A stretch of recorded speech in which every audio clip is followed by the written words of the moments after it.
Global Ურემის პარტია ყველაფერს აკეთებს, რომ უკრაინის საკითხი თავიდან ბოლომდე ევროპის კისერზე ჩამოკიდოს, რითაც ესდება ორი კურდღელი დაიჭიროს. ერთდროულად დაანგრიოს ევროპაც და რუსეთიც.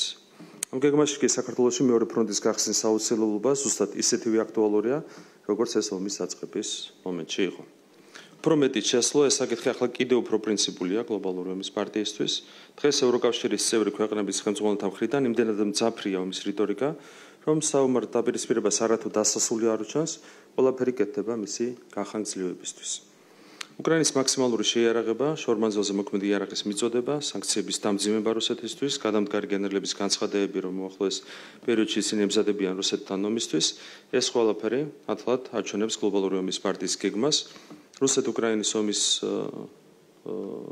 საფუძველზე, ევროპის ხარჯზე გაგრძელდეს საომარი მოქმედებები და გაძლიერდეს ის პროცესები, რომელიც დაკავშირებულია ერთი მხრივ ევროპის და მეორე მხრივ რუსეთის ასუსტებასთან. რა თქმა უნდა, ეს პროცესები ასეთი შედეგით